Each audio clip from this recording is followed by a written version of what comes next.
As Abby mentioned earlier, the Aron HaKodesh standing inside of the Shorer Chapel was the inspiration for much of this restoration project. As she explained, for decades, what was known or believed about this elaborately carved wooden ark was as follows. It was believed to have stood in a wooden synagogue from Posen, Poland. It dated to the year 1740, and it was part of the Sally Kirstein collection of European Judaica acquired for the Hebrew Union College by then librarian Adolf Oko in the year 1925 through 1926. However, as part of my historical research, a new set of discoveries were made in the year 2020. A key piece of new information came from a shipping label discovered on the back of the Ark during a recent conservation project. The label indicates that the Ark was more specifically from a small town known as Shonlanka, which is outside of Posen. The year 1740 was likely based on the date of construction of the town's first synagogue.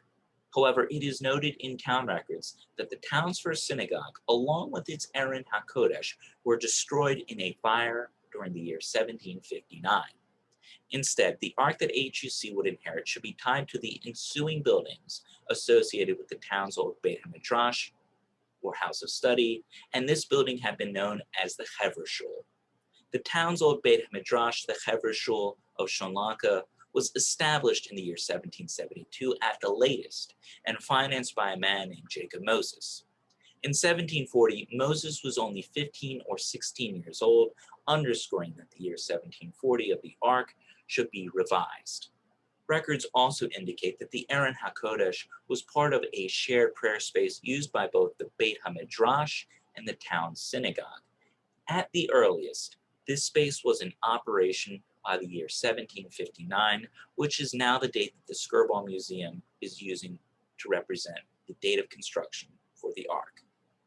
Records of the second phase of the building, rebuilt in 1823, describe the structure of the wooden synagogue that clearly would house the Ark that HUC would inherit. In 1869, the town's old Beit HaMidrash, the Hever Shul, moved, and many of its ritual items were transferred to the new site of its Beit HaMidrash. In 1882, the town's old synagogue was then torn down and replaced with a new modern synagogue. The Ark was moved during this period of transition, along with other ritual items, to the dwindling new Beit HaMidrash before the new Beit HaMidrash would finally close its doors in the year 1897. This map documents the sites and locations that the Ark stood in before departing for Berlin. By 1897, the Ark was perceived as a relic of a bygone era, perfect for Kirstein's collection, and ultimately for the Shorer Chapel on the historic Cincinnati campus of HUC-JIR. The shipping label established that the Ark was shipped to Sally Kirstein by a man named Hyman Salinger. H. Salinger was the head of the Hevra Kadisha and the elders of the Kehillah of Shonlanka. The Hevra Kadisha financed the Beit HaMidrash of Shonlanka. When the Beit HaMidrash was repurposed to the synagogue, H. Salinger and Kirstein established contact, and the Ark was shipped to Sally Kirstein.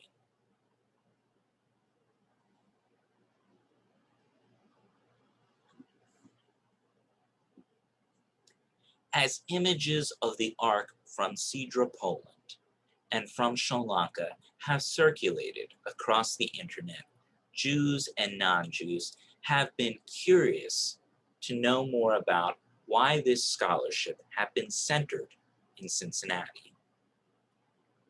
Kirstein's interests stemmed from the fundamental interests fueling the fledgling seminary in Cincinnati of Wissenschaft, or the scientific study of Jewish history. Had it not been preserved and shipped to the United States, the Ark would have certainly been destroyed during the Second World War.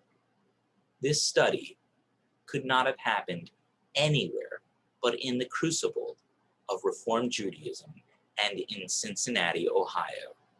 This history is tied intrinsically to Reform Judaism. I fell with pride because if not for Reform Judaism, this ark and this study would not be possible.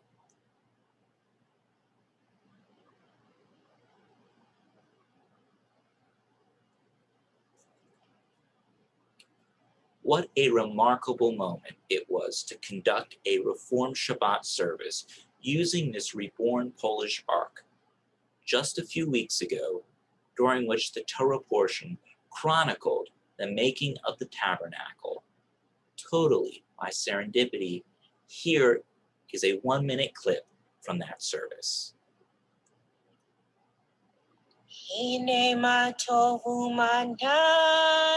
Last year I set upon the monumental task of rebuilding one of the great wooden arks from one of the perished wooden synagogues of Europe and embarked upon the Opening the Ark project of Cincinnati.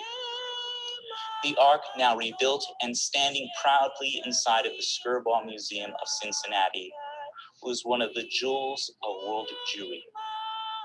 Towering and coated in vibrant colors, it stood in Cedar, Poland, but it was destroyed by the Nazis in 1942.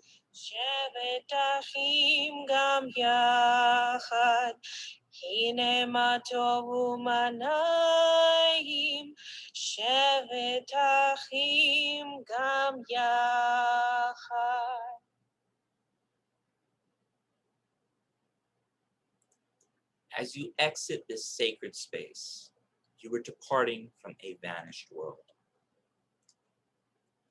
For a brief moment, this vanished community has been revived at the Skirball Museum. Once again, the Ark is being used for services and its art form has been restored. You are now part of this history. You have stepped into this world, into its beating heart, and you have celebrated and been a part of it. Now, depart into the world and share with it this story. Be part of the transmission of our history from generation to generation. L'dor vador.